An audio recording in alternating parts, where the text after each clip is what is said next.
Along with her, we have got Shri Piyush Goyal, Additional Secretary, Disaster Management in the Ministry of Home Affairs, and Shri Sanjeev Kumar Jindal, Joint Secretary, Disaster Management, Ministry of Home Affairs. The focus of the press conference will be on the relief to Tamil Nadu, and only that. Thank you very much. It's over to you, Minister Ma'am.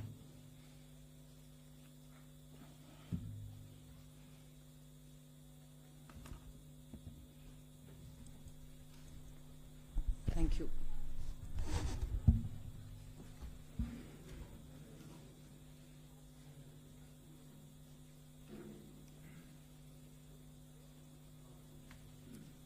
தமிழ்நாட்டில் புயலாலும் வெள்ளத்தாலும் பாதிக்கப்பட்ட மக்கள்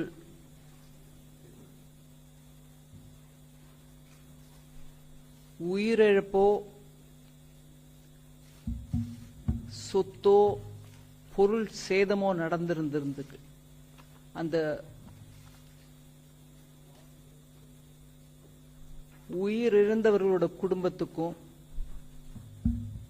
பொருள் சேதம் ஏற்பட்டவர்கள் குடும்பத்திற்கும் ஆழ்ந்த இரங்கலை முதல்ல தெரிவிச்சுக்கிறேன்.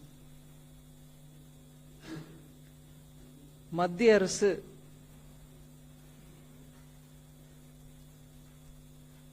இந்த செய்தி கிடைச்ச உடனேலிருந்து ரொம்பவே உடனடியா இதற்கு உதவி செய்ய வேண்டும் என்ற நோக்கத்தில் பல முயற்சிகள் எடுத்திருக்கின்றன. அந்த முயற்சிகளை கொஞ்சம் எடுத்து சொல்றதுக்கான வாய்ப்பு இந்த பிரஸ் கான்ஃபரன்ஸ் மூலமா நான்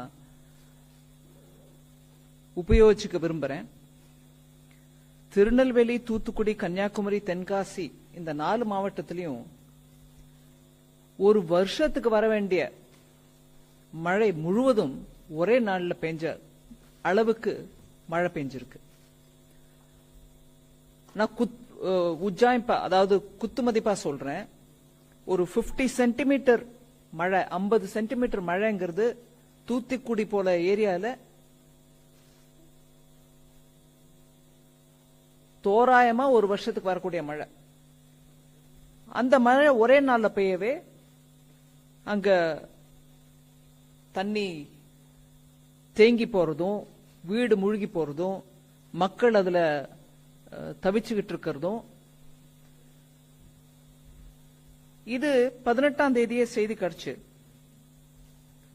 18ஆம் தேதி திங்கட்கிழமை காலையிலே எனக்கு செய்தி அங்கிருந்து சில பேர் போன் பண்ணி, இங்க கட்சிக்காரர்களும் போன் பண்ண பிறகு நான் உடனடியா அன்னைக்கு பார்லிமெண்ட் இருக்கு, நடந்துட்டு இருக்கு.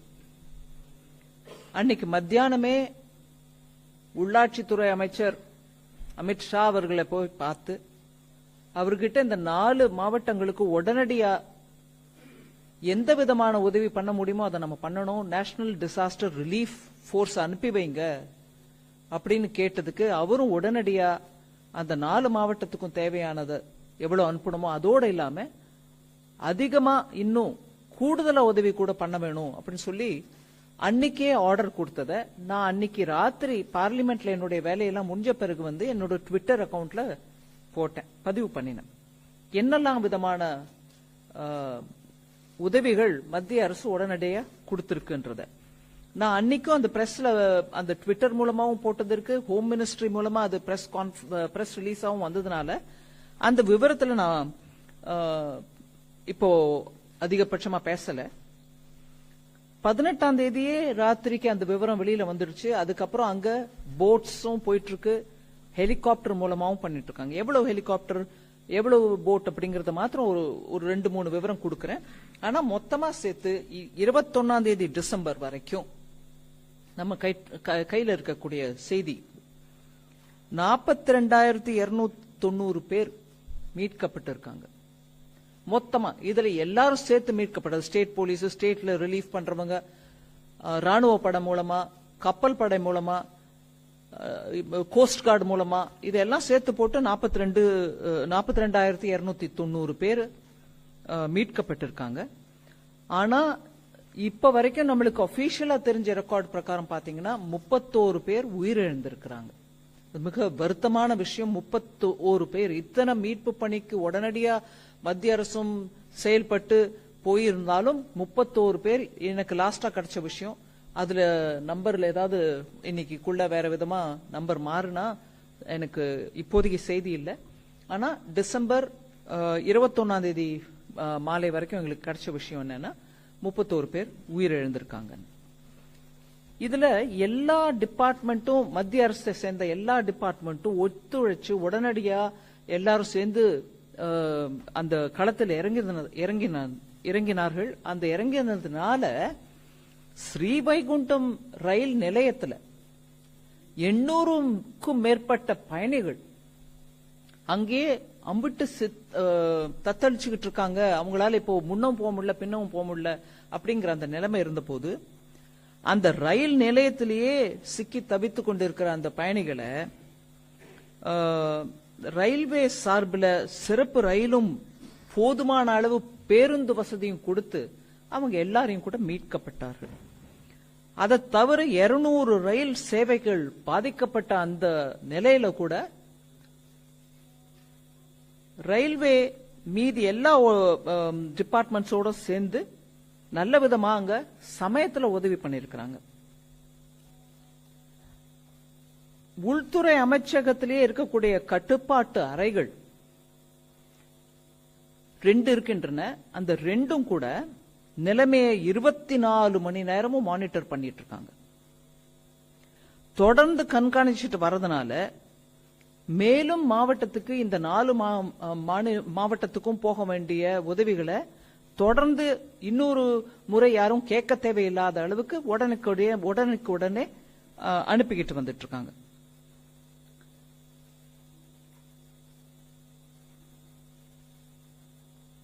இந்திய விமானப்படை மூலமாக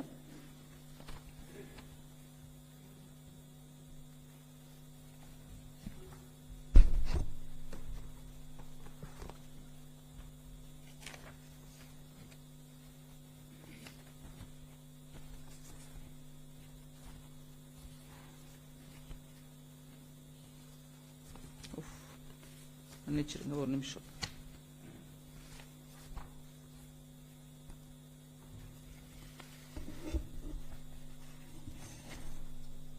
இந்திய விமானப்படை மூலமாக 5 ஹெலிகாப்டரும், அந்த 5 ஹெலிகாப்டரும் கூட 21ஆம் தேதி டிசம்பர் மாலை வரைக்கும் 70 முறை, அதாவது சார்டிஸ் ஒரு மிஷன், இன்னைக்கு இங்க இந்த பாயிண்ட், இந்த ஸ்டேஷன்ல இருந்து கிளம்பி ஒரு வேலைக்கோசம் போறத ஒரு சார்டின்ற கணக்கு. சோ ஒரு ஹெலிகாப்டர் 70 சார்டி மேனிக்கு அந்த 5 ஹெலிகாப்டரும் சேர்ந்து 70 முறை கிரவுண்ட்ல போய் மக்களை மீட்பு பணியில இறங்கி இருக்கிறாங்க. அதே போல கடற்படையை சேர்ந்த 6 கடற்படையை சேர்ந்த ஹெலிகாப்டரும், அந்த நம்பர் தான், ஒரே நிமிஷம் சொல்றேங்க, ஒரே நிமிஷம் மன்னிச்சுக்கோங்க.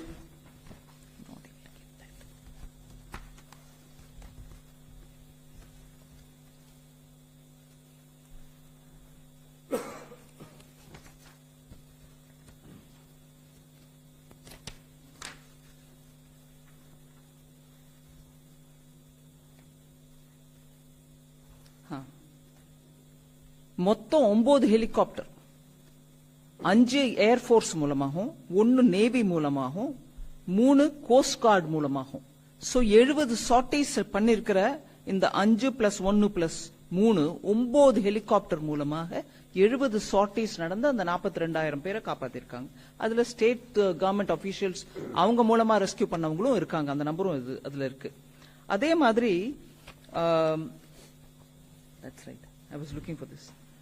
அதே மாதிரி கடற்படையும் அவங்க மூலமா சார்டிஸ் நடத்தி கடலோர பக்கத்தில் இருக்கக்கூடிய மக்களை கூட காப்பாத்திருக்காங்க. கோஸ்ட் கார்டு மூலமாக 11 சார்டிகள் நடத்தப்பட்டது. சோ கடலோர காவல் படை ஹெலிகாப்டரும் இதுல உடனுக்குடனே ரெஸ்பாண்ட் பண்ணிருக்காங்க மக்களை மீட்கிறதுக்கு. அதை தவிர நார்மலா ஒரு வெள்ளமோ புயலோ வந்ததுன்னா அந்த சிச்சுவேஷன் கொஞ்சம் ஒரு நிலைக்கு வந்த பிறகு, ஒரு ஒரு அடக்கம் ஆயிடுச்சுங்கும் போதுதான் இந்த சென்ட்ரலி போகக்கூடிய சர்வே டீம்ஸ் எல்லாம் போகும். இந்த விஷயத்துல இந்த தென் மாநிலங்கள்ல மாவட்டங்கள்ல நடந்த தென் மாவட்டங்கள் 4 நடந்த வெள்ள சந்தர்ப்பத்துல inter ministerial central team IMCT இப்படின்னுவாங்க. Inter ministerial central team, central கவர்மெண்டோட டீம் அந்த 19ஆம் தேதி சாயங்காலத்துக்குள்ளமே அவங்களும் டிப்ளாய் ஆயிட்டாங்க. சோ அந்த வெள்ளம் அடங்கட்டும், வெள்ளம் நீர் வடியட்டும், அதுக்கப்புறம் அனுப்புறோம் அப்படிங்கறது கூட இல்லாம உடனுக்குடனே IMCTயும் அங்க போய் சேர்ந்துருச்சு. என்னோட ஹோம் மினிஸ்ட்ரியோட அதிகாரிகளும் இங்க உட்கார்ந்துருக்காங்க. இதுக்கு முன்னதாக டிசம்பர் 11 14 வரைக்கும் அந்த சென்னையில இருந்த மிக்ஜாம் புயலுக்கு அந்த IMCT சென்ட்ரல் கவர்மெண்டோட inter ministerial central team Michaung புயலுக்கோசம் சென்னை சுற்றுப்புறத்தில் இருக்கக்கூடிய மாவட்டங்களுக்கு போக வேண்டிய டீம் டிசம்பர் 11 14 தேதிக்குள்ளவே அது போயிடுச்சு. நான் அதை பத்தி பேசல. இப்போ இங்க 4 மாவட்டங்கள்ல நடக்கக்கூடிய தென் மாவட்டங்கள்ல நடக்கக்கூடிய அந்த வெள்ளம், அந்த புயல், அந்த விவகாரத்தை பாக்குறதுக்கு IMCT இங்க இருந்து 20ஆம் தேதியே கிளம்பிடுச்சு.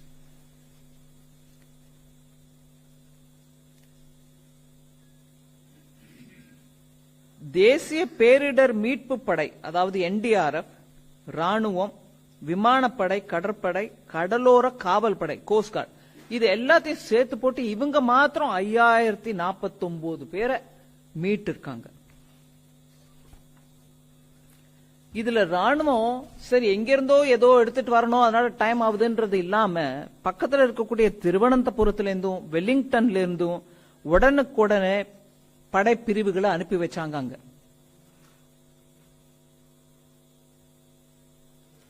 கடற்படையுமே உடனே ஜெமினி படகுகளை மீட்பு பணியில இறக்கியிருக்காங்க.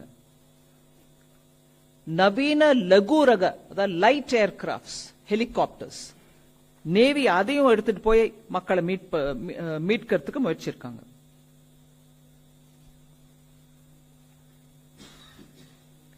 இப்படியாக விமானப்படையும் மீட்பு பணியில் ஈடுபட்டதுனால ஸ்ரீவைகுண்டம் SPS பள்ளியிலிருந்து நான் பர்டிகுலரா ஒரு இன்ஸ்டன்ஸ் உங்களுக்கு முன்னாடி வைக்கிறேன். ஸ்ரீவைகுண்டம் SPS பள்ளியிலிருந்து இதுவரை மீட்கப்பட்ட மக்களிடையே ஒரு கர்ப்பிணி பெண்ணும் அது குழந்தையும் கூட அவங்க உட்பட கர்ப்பிணி பெண் அவங்க குழந்தை உட்பட 4 பேரை அந்த ஸ்கூல்ல இருந்து மாத்திரம் ஹெலிகாப்டர்ல விமானப்படையோட ஹெலிகாப்டர்ல மீட்கப்பட்ட காட்சி நம்ம சோசியல் மீடியா மூலமா கூட பார்த்திருக்கோம். காவல்துறை கடலோர காவல் பகுதியும் படையும் கூட கோஸ்டல் ஏரியால டிசம்பர் 20 வரைக்கும் அவங்க கணக்கு 711 பேரை அவங்க மாத்திரமே கடலோர ஏரியால இருந்து மீட்டு இருக்காங்க. கோஸ்ட் கார்டு கடலோர காவல் படை அவங்க மாத்திரமே அந்த நம்பர் மீட்டிருக்காங்க. இப்படியாக உடனே போய் களத்துல இறங்கினதுனால நிறைய பேரை மீட்க முடிஞ்சிருக்கு. அங்க இருக்கக்கூடிய மக்களுக்கு எங்கெங்கெல்லாம் கட் ஆஃப் ஆயிருக்காங்களோ தொடர்பு இல்லாம விலகின மாதிரி இருக்கக்கூடிய அந்த இடத்தெல்லாம் கூட ஹெலிகாப்டர் மூலமா அவங்க வீட்டு மேல எல்லாம் போய் இறங்கி மக்களை மீட்கக்கூடிய நல்ல ஒரு முயற்சி நடந்திருக்கு.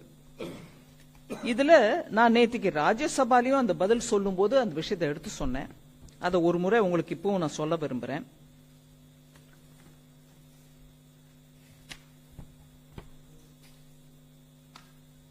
ஒவ்வொரு வருஷமும் ஸ்டேட் டிசாஸ்டர் ரிலீஃப் ஃபண்டுக்கு சென்ட்ரல் டிசாஸ்டர் ரிலீஃப் ஃபண்ட்ல இருந்து நேஷனல் டிசாஸ்டர் ரிலீஃப் ஃபண்ட்ல இருந்து பணம் கொடுக்கறது உண்டு. அது மத்திய அரசோட பங்கு சமயத்துக்கு கொடுக்கணும். இந்த financial year 1 April 2023 opening balance Tamil Nadu 813 கோடி ரூபாய் 813.15 crore 813.15 கோடி ரூபாய் ஓபனிங் பேலன்ஸ் அவங்க கிட்ட இருந்திருக்கு. இந்த வருஷத்துக்கான 900 கோடி 900 crores மத்திய அரசு கொடுக்க வேண்டிய பணத்தை ஃபர்ஸ்ட் இன்ஸ்டால்மெண்டாக 450 கோடி முதல்லயே நாங்க ரிலீஸ் பண்ணிட்டோம். இந்த புயல் வரத்துக்கு முன்னாடி ரிலீஸ் பண்ணிட்டோம். அதை தவிர இரண்டாவது இன்ஸ்டால்மெண்டாக மீதி இருக்கக்கூடிய 450 கோடியையும் 12ஆம் தேதி டிசம்பர் இந்த 4 தென் மாவட்டங்களுக்கு மழை வரத்துக்கு முன்னாடியே இரண்டாவது இன்ஸ்டால்மெண்ட் 450 கோடி கொடுத்தாச்சு. அதாவது மொத்தமா 900 கோடி 900 crores இந்த வருஷம் கொடுக்க வேண்டியது ஆல்ரெடி ரிலீஸ் பண்ணிட்டோம். இரண்டாவது இன்ஸ்டால்மெண்ட் 12ஆம் தேதி டிசம்பருக்கு போயிடுச்சு. இதோட இல்லாம 2-3 விஷயம் நம்ம சொல்ல வேண்டியது ரொம்ப முக்கியம்.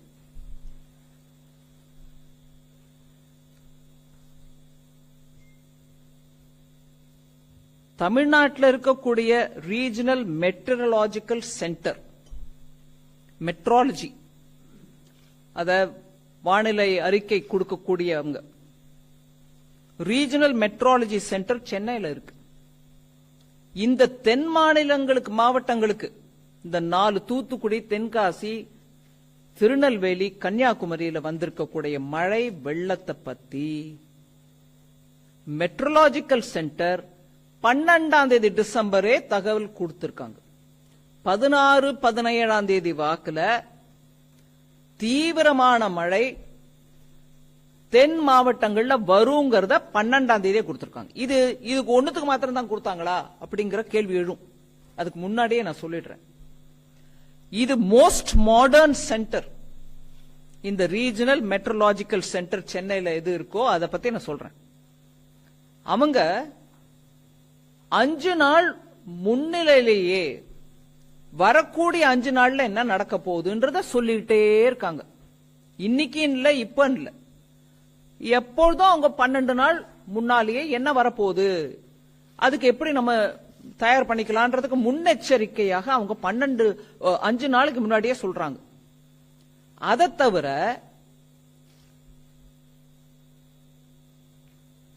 ஒவ்வொரு 3 மணி நேரமும் சொல்றாங்க அடுத்த 3 மணி நேரம் என்ன ஆக போகுதுன்னு. அடுத்த 3 மணி நேரத்துல எந்த இடத்துல எவ்வளவு கொட்ட போகுது மழைன்றதையும் அவங்க எடுத்து சொல்றாங்க. சோ 5 நாளைக்கு முன்னாடியே சொல்லிட்டோமேன்னு விட்டுறது இல்ல. 5 நாளைக்கு முன்னாடியும் சொல்றாங்க, ஒவ்வொரு 5 நாளைக்கு முன்னாடியும் சொல்லிட்டே போறாங்க. அதாவது ஒரு சைக்கிள் மாதிரி போயிட்டே இருக்கு. 12ஆம் தேதி சொல்றது 16, 17ஆம் தேதி வரைக்கும் உள்ள 5 நாள். 13ஆம் தேதி சொல்றது 17, 18ஆம் தேதி வரைக்கும் இருக்கக்கூடிய 5 நாள். அப்படியே அதை ரொட்டேட் போயிட்டே இருக்கு வண்டி. அதை தவிர ஒவ்வொரு 3 மணி நேரமும் அவங்க வார்னிங் கொடுக்கறாங்க. என்ன ஆக போகுது, எங்க மழை கொட்ட போகுது, எப்படி இருக்க போகுதுன்றது ஒரு சின்ன மெசேஜா அதையும் கொடுத்துட்டே போறாங்க. அதனால எங்களுக்கு முன்னெச்சரிக்கை கிடைக்கவில்லை அப்படின்னு சொல்றவங்க தயவு பண்ணி இந்த விஷயத்தை கொஞ்சம் காதார கேட்டுக்காங்க. இது ஒரு நவீனமான, அதிநவீனமான ரீஜனல் மெட்ரலாஜிக்கல் சென்டர். மெட்ராலஜியில் இருக்கக்கூடியவங்களுக்கும் புரியும். இன்னைக்கு தேதிக்கு நல்ல சீனியர் பத்திரிகையாளர்கள், செய்தி தொடர்பாளர்கள் நீங்க எல்லாம் இருக்கீங்க. 3 டாப்ளர் சென்டர், அது 3 டாப்ளர்ஸ் இருக்காங்க. டாப்ளர்ங்கிறது இன்னைக்கு அவ்வளவு சென்சிட்டிவ் ஒரு இன்ஸ்ட்ருமெண்ட். அந்த கருவியின் மூலமா உங்களுக்கு தெரியுது. 3 டாப்ளரோட இருக்கக்கூடிய அந்த சென்டர் மூலமாக 5 நாளைக்கு முன்னாடி அட்வான்ஸா ஒவ்வொரு 5 நாளைக்கும் அடுத்த நாள்னு சேர்த்துக்கிட்டே போகுது இன்ஃபர்மேஷன். அதனால இந்த தென் மாவட்டங்களுக்கு வரக்கூடிய இந்த பேரிடரை பத்தி 12ஆம் தேதி டிசம்பரே செய்தி வெளியிடப்பட்டிருக்கிறது. அதனால நான் பிரதமர் ஐயா மோடி அவர்களுக்கும் உள்துறை அமைச்சர் அமித்ஷா அவர்களுக்கும் இதுல நான் பர்சனலா இந்த தடவை இன்வால்வ் ஆனேங்கிறதுனால என்னுடைய அனுபவ ரீதியா நான் சொல்றேன். போய் உட்கார்ந்து இந்த தமிழ்நாட்டில் இந்த 4 மாவட்டங்கள்ல ஒரு பேரிடர், இவ்வளவு மழை வருது, வருஷத்துக்கு கொட்ட வேண்டிய மழை ஒரே நாள்ல கொட்டுதுங்க, எங்களுக்கு உதவி தேவைன்னு கேட்ட உடனே ஏன் முன்னாலேயே அதிகாரிகளுக்கு ஆர்டர் கொடுத்து ஹோம் செக்ரட்டரிக்கு போன்ல கூப்பிட்டு சொல்லி அனுப்பி கொடுங்க, எங்க இருந்தாலும் நீங்க எங்க இருந்து எப்படி கப்பல்கள் எடுத்துட்டு வருவீங்களோ ஹெலிகாப்டர் எடுத்துட்டு வருவீங்களோ எடுத்துட்டு வந்து கொடுங்க அங்க உதவின்னு ஏன் முன்னாடி ஆர்டர் பண்ணாரு. அதுக்கு ஏற்ப அன்னைக்கு ராத்திரிக்குள்ள ரிட்டர்ன் ஆர்டர் நம்ம கண் முன்னாடி வந்துச்சு. களத்திலையும் இறங்கினாங்க. நான் நிறைய பேரோட அதுக்கப்புறமும் பேசினாங்க. ஆமாங்க ஹெலிகாப்டர் வந்திருக்குங்க, இன்னும் நிறைய கொடுங்கன்னு கேட்டாங்க. அதே மாதிரி அடிஷனல் சர்வீஸும் நம்ம அடுத்த நாளைக்கு கொடுத்திருக்கோம். இந்த செய்தியை உங்களுக்கு நான் தெரிவிக்க விரும்புகிறேன். அதோட இல்லாம தமிழ்நாட்டில் எப்ப என்ன இடையூறு வந்தாலும் உடனே பிரதமரும் உள்ளாட்சி அமைச்சர் உள்துறை அமைச்சர் அமித்ஷா அவர்களும் உடனே ரெஸ்பாண்ட் பண்றதுக்கான இந்த உதாரணம் ஒண்ணு நம்மளுக்கு முன்னாடி இருக்குது. எப்பொழுதும் தமிழ்நாட்டின் நலம் கோரி அவங்க இரண்டு பேரும் தலைவர்கள் எங்களுக்கு ஒத்துழைப்பு கொடுத்திருக்காங்க. அதே மாதிரி புரிஞ்சுகிட்டு விவகாரம் பண்ணியிருக்காங்க. அதை சொல்லதான் உங்களுக்கு இன்னைக்கு கொஞ்சம் வரவழைச்சோம். ரொம்ப நன்றி நீங்க எல்லாரும் வந்ததுக்கு. ஏதாவது கேள்வி இருந்தா டெஃபினட்டா. Thank you. Any questions, please? I mean, if we can. Yeah, we'll just give a microphone to you. Speak in the microphone. Madam வணக்கம். ஹனிகுமார் ஃப்ரம் தந்தி டிவி. நீங்க சொன்னீங்க சென்னை வானிலை மையம் ரொம்ப அதிநவீனமானது, முன்கூட்டியே எச்சரிக்கை கொடுத்திருக்காங்கன்னு. இப்போ அன்புமணி அவர்கள் கூட சொல்லியிருக்காரு சென்னை வானிலை ஆய்வு மையத்தை இழுத்து மூடணும். ஏன்னா வெளிநாடுகள்ல ஒரு நாளைக்கு எத்தனை மணி நேரம் எவ்வளவு நேரம் மழை பெய்யும், எவ்வளவு சென்டிமீட்டர்ல பெய்யுன்றதுலாம் ரொம்ப அக்யூரேட்டா கொடுக்குறாங்க. ஆனா இதுல அந்த மாதிரி எல்லாம் கொடுக்கறது இல்ல அப்படின்ற ஒரு குற்றச்சாட்டை முன் வச்சிருக்கிறாரு. அதுக்கு உங்களுடைய பதில்? அந்த குற்றச்சாட்டு சரியானது இல்ல. ஏன்னா நான் இப்போ உங்களுக்கு விளக்கமா சொன்னேன். 3 டாப்லர்ஸோட இந்த தென் மாவட்டங்கள்ல வரக்கூடிய இந்த மழையும் இது எக்ஸ்ட்ரீம் இவெண்ட்னுவாங்க, எக்ஸ்ட்ரீம் வெதர் இவெண்ட்னுவாங்க. இந்த மாதிரி ஒரு அதி விருஷ்டி அனாவிருஷ்டிங்கிற அந்த முறையில ஒரே ஏகமா மழை பெய்யுது. ஒரு வருஷத்துக்கு பெய்ய வேண்டிய மழை அன்னைக்கு பெய்யுது. இதை இவ்வளவு விவரமா எடுத்து 12ஆம் தேதி சொல்றாங்க. நானும் சொல்றேன் உங்களுக்கு. இல்ல அவர் எப்படி சொல்றாருன்னா இந்த மாதிரி அதிக கனமழை பெய்யும், மழை பெய்யும் அப்படின்னு தான் சொல்றாங்களே தவிர அக்யூரேட்டா எவ்வளவு நேரம் பெய்யும், எவ்வளவு சென்டிமீட்டர் பெய்யும்ன்ற விவரங்களை அவங்க சொல்றது இல்ல. அதனால முன்னெச்சரிக்கை நடவடிக்கைகளை எடுக்க முடியாது. அதனால வானிலை ஆய்வு மையத்தை இழுத்து மூடணும் அப்படின்ற மாதிரி சொல்றாங்க. அதுக்குதான் இப்போ இல்லங்க குற்றச்சாட்டு வைக்கலாம், அதுக்கு விவரமும் எடுத்து சொல்லணும். இப்ப சொன்ன கனமழைக்கு எடுத்த ஸ்டெப்ஸ் என்னங்க? நான் அதுக்கு பதிலா கேள்வி கேட்கிறேன். மழையை ஒரு நிமிஷம், நார்மலா பெய்யற மழையோட இவ்வளவு அக்யூரேட்டா பெய்யும் அப்படி சொல்லியிருந்தா அதுக்கு ஏத்த மாதிரி முன்னெச்சரிக்கை நடவடிக்கை எடுத்துப்போம்னு சொல்றாங்க. சரி, நார்மலா பெய்யறத விட ஜாஸ்தியா பெய்யும்ன்றதுக்கு எடுத்த ஏற்பாடு என்ன? அது கூட அங்க இல்லீங்களே. ஏங்க நான் நீங்க கேட்ட கேள்விக்கு பதிலும் சொல்றேன், அதே தவிர இன்னொன்னு சொல்றேன். நார்மலா மழை வந்து வெள்ளம் வரக்கூடிய நிலைமைன்னா கூட அந்த மாவட்டங்கள்ல பொறுப்புள்ள அமைச்சர்களும் பொறுப்புள்ள அதிகாரிகளும் இருந்து மக்களை மீட்டு இருக்கணுமா இல்லையா? எப்ப போனாங்க அங்க மந்திரிகள்? எப்ப போனாங்க? நான் இந்த ஒரு மத்திய அமைச்சரா இருந்துகிட்டு சில விஷயங்கள் நான் பேச விரும்பல, இருந்தாலும் நான் கேட்கிறேன். நேஷனல் டிசாஸ்டர் ரிலீஃப் டீம் போறதுக்கு முன்னாடி தமிழ்நாடு அரசுல இருந்து அங்க யாராவது இருந்தாங்களா? இல்லீங்களே. நார்மல் மழை மாதிரி வரும், சாதாரண வெள்ளம் தான் வரும் அப்படின்னா கூட அப்ப கூட நீங்க இருந்திருக்கலாமே. சோ குற்றம் சொல்றதுக்கு ரொம்ப சுலுவுங்க. ஆனா நான் சயின்டிபிக் விவரத்தோட கொடுக்கிறேன் உங்களுக்கு. இத்தனை பேசுறவங்க தயவு பண்ணி ஒரு அமைச்சர் சொன்னதை வச்சுட்டு நான் பதில் சொல்றேன். 4000 கோடி ரூபாய் செலவழிச்சு அதுல 92% மொத்தம் செலவழிச்சுட்டாங்க. என்ன மழை வந்தாலும் ஒன்னும் ஆகாதுன்னு சென்னையை பத்தி பேசினவரு வெள்ளம் வந்த பிறகு சென்னையில மிச்சாங் வந்த பிறகு என்ன சொல்றாரு? 42% தான் அதுல செலவழிச்சிருக்கோங்க, மீதி நாங்க செலவழிக்கலைங்கிறீங்களா? 4000 கோடி செலவு பண்ணுங்கன்னு கொடுத்திருக்கிற பணத்தை, நீங்களே செலவு பண்ணிருக்கோம் சொன்ன பணத்தை எங்க போட்டீங்க? அந்த நம்பர் ஏன் மாறுது? இங்க மெட்ரோலஜிக்கல் சரியா இல்ல, எங்களுக்கு இன்ச் பை இன்ச் கரெக்டா சொல்லியிருந்தா நாங்க எல்லாம் அப்படியே ஆணித்தரமா பண்ணிருப்போம் சொல்றவங்களுக்கு நான் கேட்கிறேன். 4000 கோடி நம்பரை நீ சரியா சொல்லையா? 92% சொன்ன ஆளு எப்படி நீங்க அதுக்கப்புறம் மாத்தினீங்க அந்த நம்பர் 42ன்னு? இன்ச்சு மழையை நாங்க சொல்லேன்னா நீங்க 92 42க்கு உள்ள வித்தியாசத்தை புரிஞ்சுக்காத அமைச்சர் நீங்க எங்க கிட்ட பேசின என்னங்க பதில் சொல்ல முடியும்? ஒரே ஒரு நம்பர் 92%க்கும் 42%க்கும் வித்தியாசம் தெரியாம பேசக்கூடிய ஒரு அமைச்சர் இப்போ இன்னைக்கு அவங்க இன்னொரு அமைச்சர் மூலமா கேட்கிறாங்க, எங்க 0.2 சென்டிமீட்டர் இன்னும் ஜாஸ்தியா வரும்னு சொல்லி இருந்தா நாங்க ஏற்பாடு பண்றோம் பேசுறீங்களா? என்ன அநியாயம்!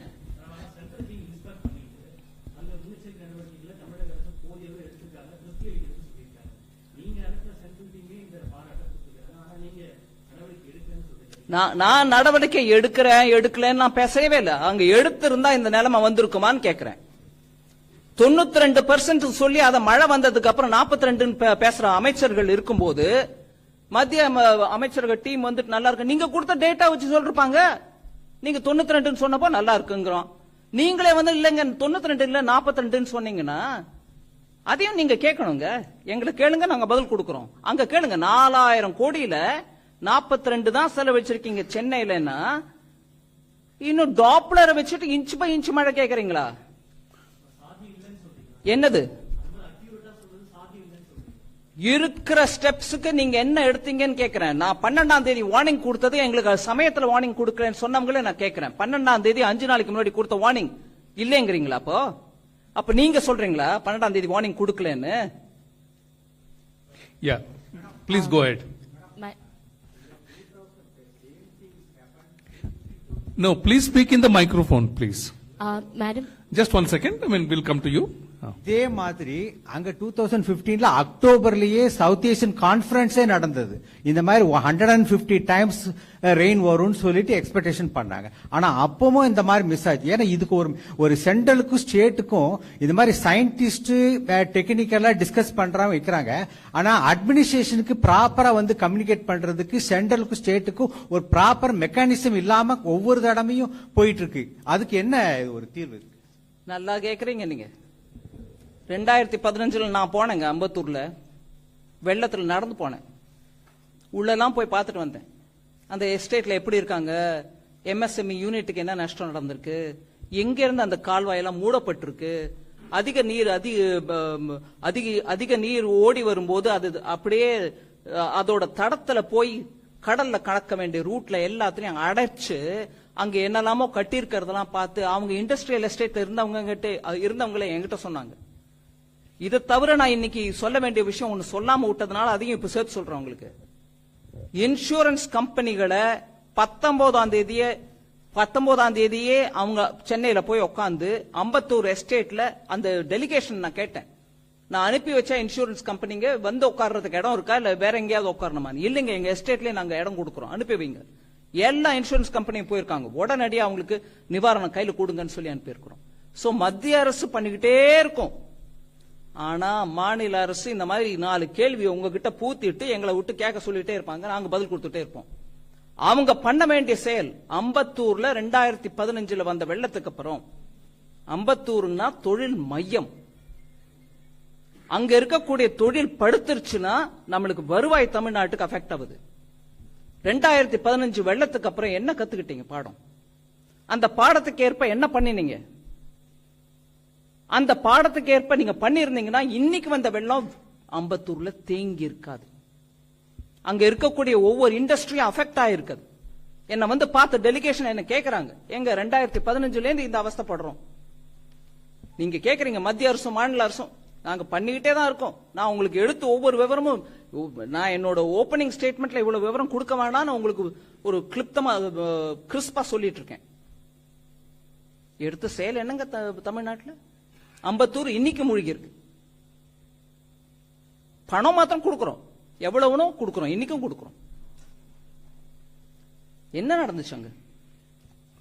ஒரு ரயில்வே லைன் கடியில கட்டின பாலத்துல தண்ணி திரும்பி எஸ்டேட்டுக்குள்ளவே வருது. அது மத்திய அரசு பொறுப்பா? அங்க தொழில்துறையில இருக்கிறவங்களை போய் கேளுங்க. Please go ahead. No, please speak in the microphone only. யாருங்க? Here. யார் கேக்குறா? கொஞ்சம் மைக்ல கேளுங்க.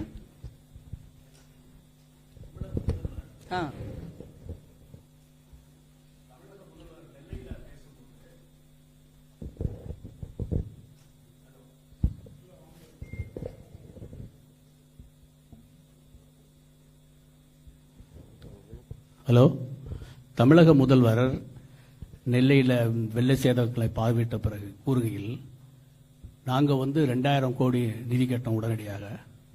ஆனால் எங்களுக்கு கேட்ட போதுமான நிதியை மத்திய அரசு வழங்கவில்லை அப்படின்னு சொல்லியிருக்காரு. இங்கே பிரதமரை பார்ப்பதற்கு முன்பு கூட 12000 கோடி நாங்கள் கேட்க உள்ளோம் அப்படின்னு சொல்லியிருக்காரு. அவர் பேசும்போது கூட என்ன சொன்னார்னா, இன்ஃபர்மேஷன் கொடுத்தாங்க எங்களுக்கு, ஆனால் அதிகமான மழை வரும் என்ற இன்ஃபர்மேஷன் கொடுக்கல. எங்களுடைய களப்பணியாளர்கள் முன்னாடி போய் அதிகாரிகள் 5 அமைச்சர்கள் உள்பட எல்லாருமே முன்கூட்டியே வேலை செய்தார்கள்.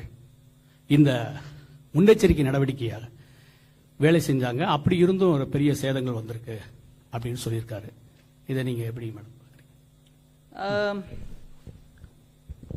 தமிழக முதல்வர் திருநெல்வேலி போனாரு, அங்க இருந்து பேசினாருன்னு கேட்டது ரொம்ப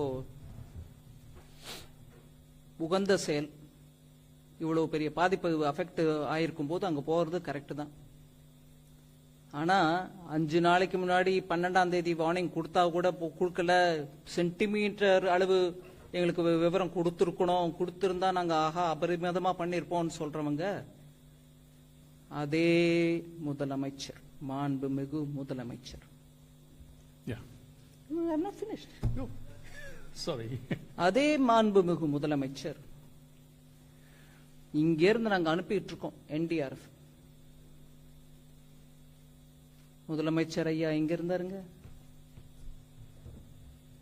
ஏன் 4 மாவட்டத்துல எப்பொழுதும் காணாத, வரலாறு காணாத மழை, மக்கள் திணறிட்டு இருக்காங்க.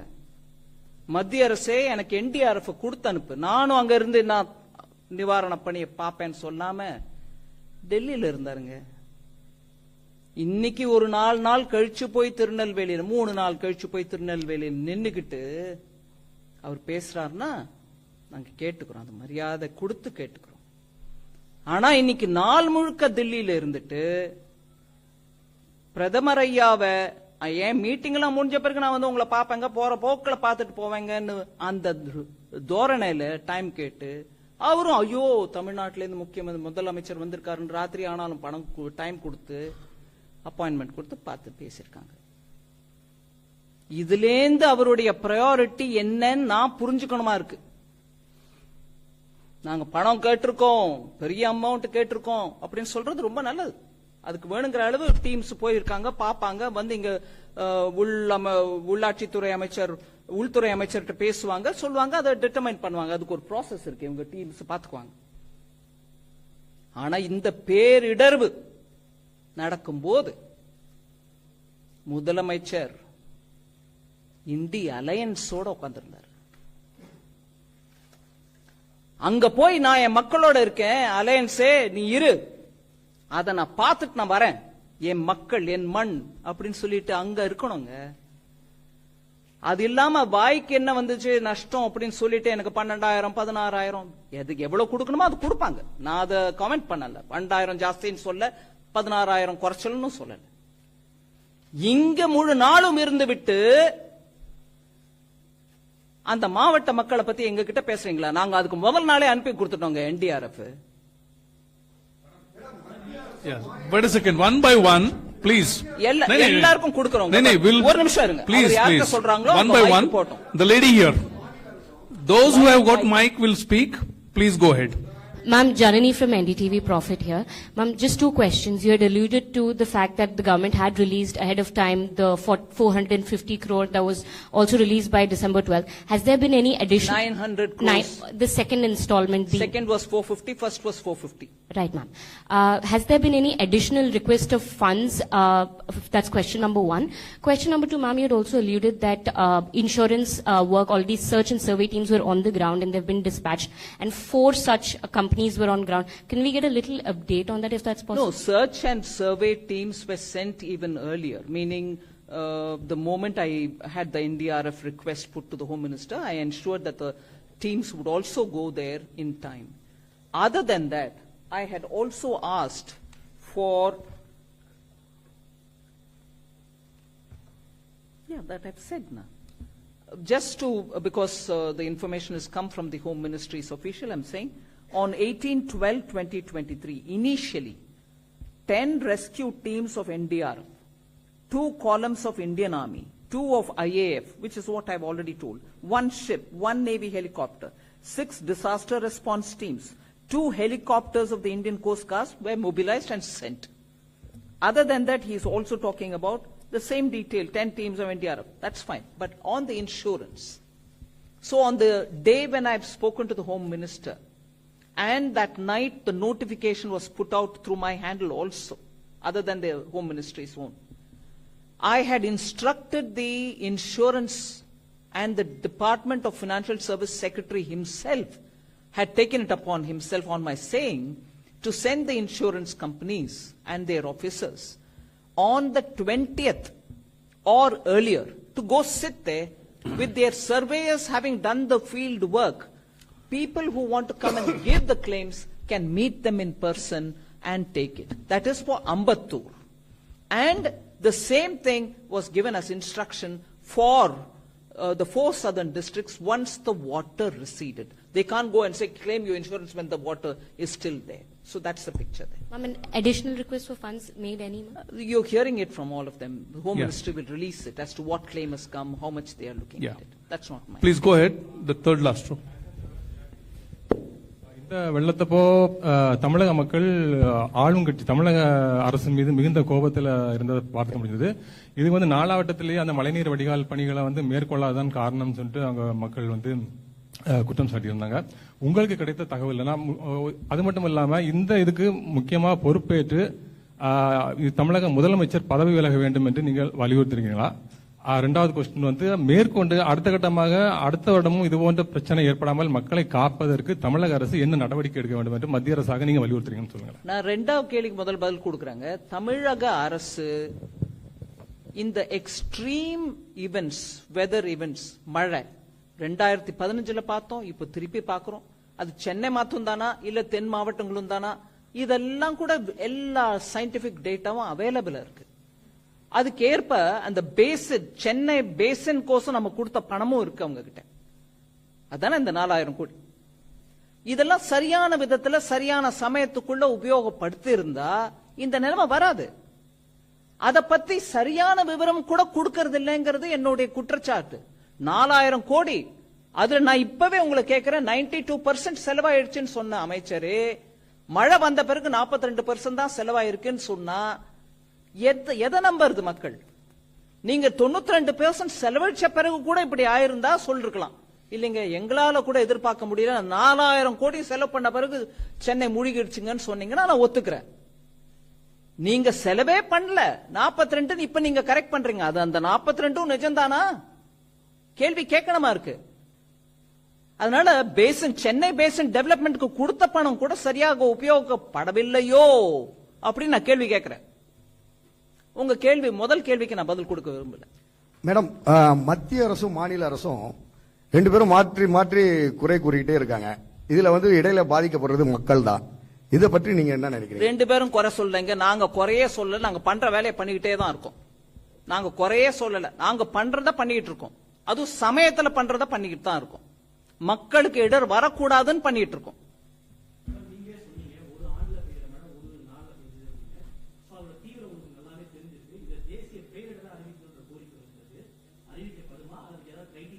தேசிய பேரிடர்வு அப்படின்றது ஒன்னும் அனௌன்ஸ்மெண்ட் பண்றதுக்கு இல்ல.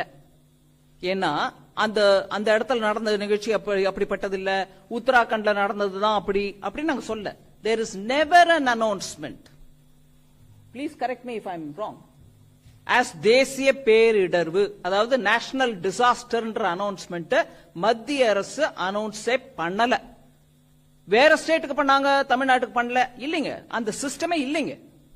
There is no such thing as announcing that this is a பேரிடர்வு, national disaster. No, there is nothing like that. உத்தராகண்டுக்கும் பண்ணல, வேற எந்த ஸ்டேட்டுக்கும் பண்ணல. There is no thing as announcing a state as a national disaster. இல்ல. Have you ever announced anything as national disaster till now? Will you want to answer him? Never. அதனால ஆனா state லெவல்ல ஒருவேளை state ஒரு டிசாஸ்டர்னு declare பண்ணோன்னு விரும்பினாங்கன்னா அதுக்கு வேணுங்கிற guidelines இவங்க கொடுத்திருக்காங்க. எதெல்லாம் அனௌன்ஸ் பண்ண முடியும்? பெஸ்ட், ஒரேடியா என்னெல்லாமோ ஒரு விதமான பூச்சிகள் வந்து பயிரை நஷ்டப்படுத்திருச்சு பெரிய அளவுல அப்படின்னா அதையும் அனௌன்ஸ் பண்ணுங்க. வெள்ளமா அனௌன்ஸ் பண்ணிக்காங்க.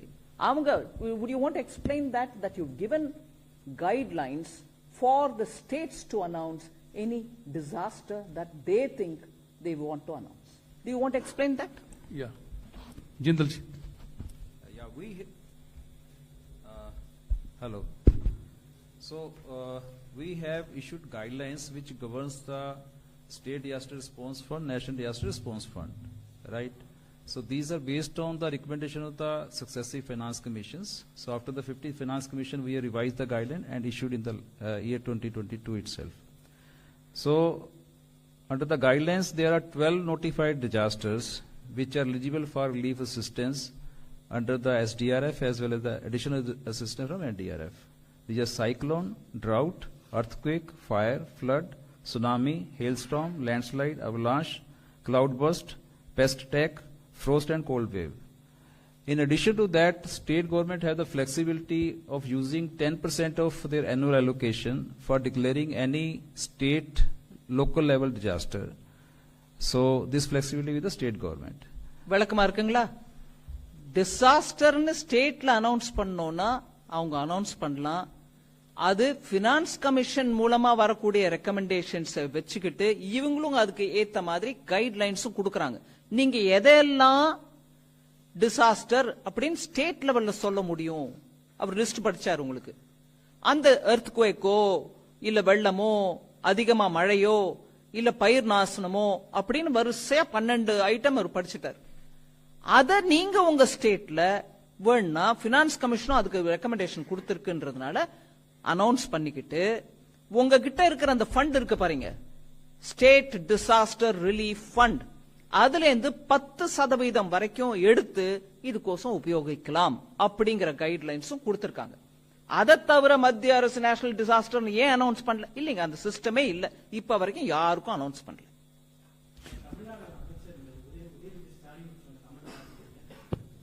என்ன கமெண்ட்டுங்க?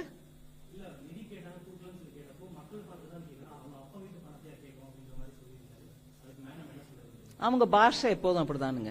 அத சனாதன தர்மம் போது கூட அப்படிதான் நாங்க அழிக்க வரல ஒழிக்கவே வந்திருக்கோம் பேசினாரு இல்லைங்களா? அவரோட பாஷை எப்போதும் அப்படிதான் இருக்கும். One minute. அவங்க அப்பா வீட்டு பணமா அப்படின்னு கேட்கிற மாதிரி எல்லாம் பேசுறவங்க அவங்க அப்பா வீட்டு சோத்தை வச்சுட்டு அவர் இன்னைக்கு பதவியை அனுபவிச்சுட்டு இருக்காரா அப்படின்னு சொல்ல முடியுமா? கேட்க முடியுமா?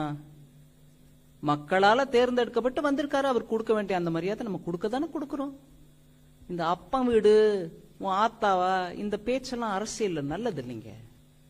அவர் அரசியல் இன்னும் முன்னுக்கு வரணும்னு ஆசைப்படுறாரு இல்லைங்களா? அந்த குடும்பமும் ஆசைப்படுது இல்லைங்களா?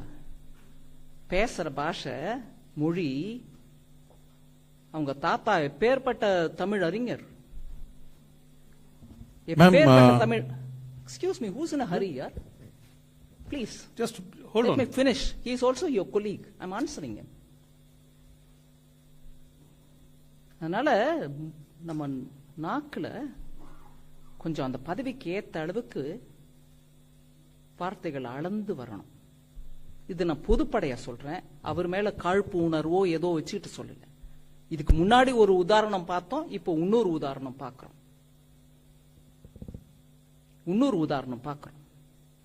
மக்கள் அங்க மழையில அவஸ்தைப்பட்டு இருக்கும்போது அனுப்பி கொடுத்தது central government disaster relief.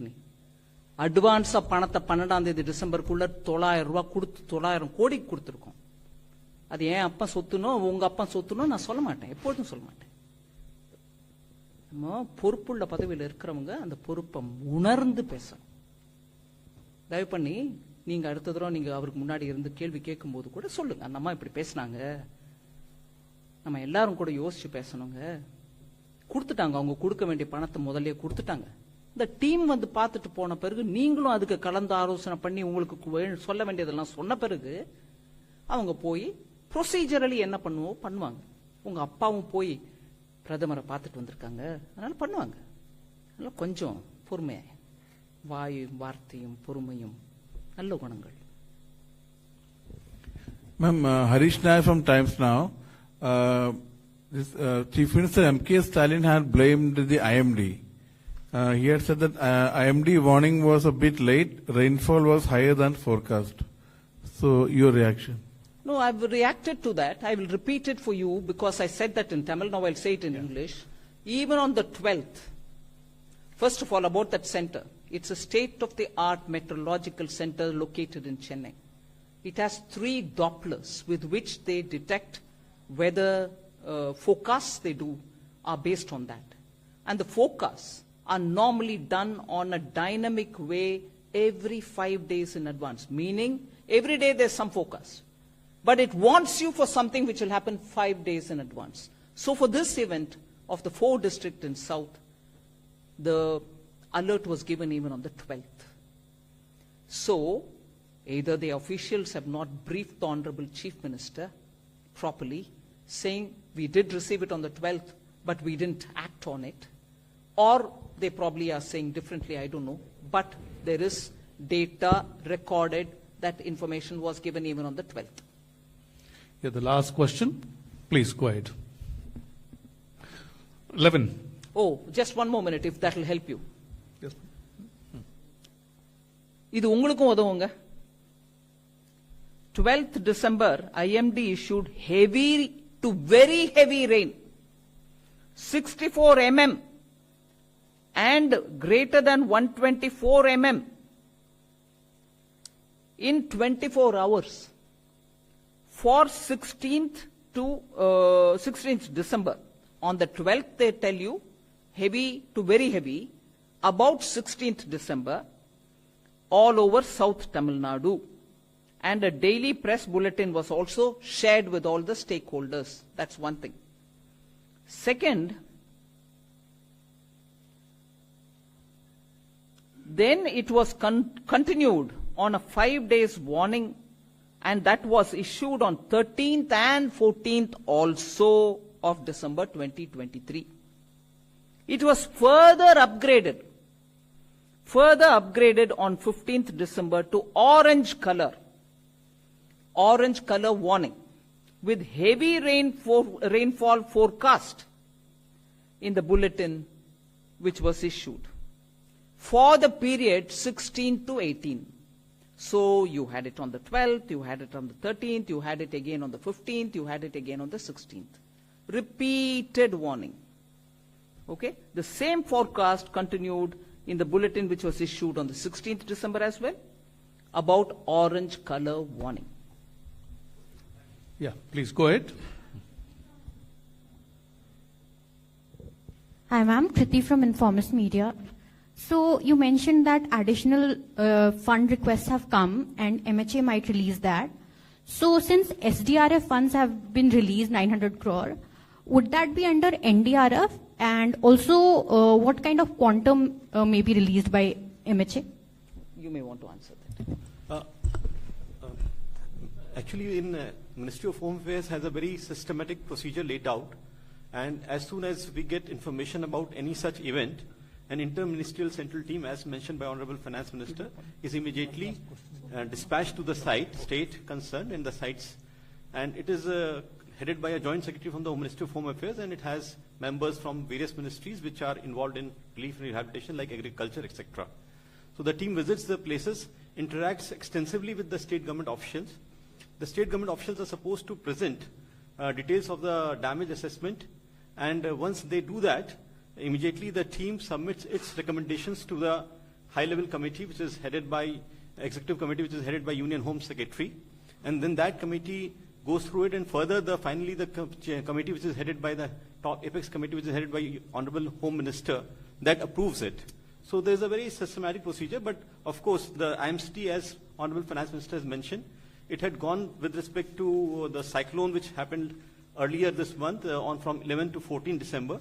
And for this current flooding situation, the team is currently there in Tamil Nadu since December 19. So as soon as we get the assessment from the state government and the report of this interministerial team, immediately the central government will do the needful. Thank you.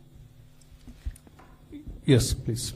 Ma'am, do you see a gross misutilization of funds given by the center? The fact that floods have occurred in 2015, now it has occurred in...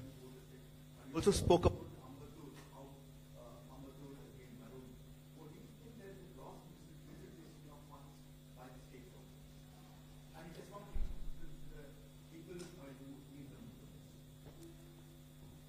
I don't know whether there's a misuse. I can't comment without data in my hand.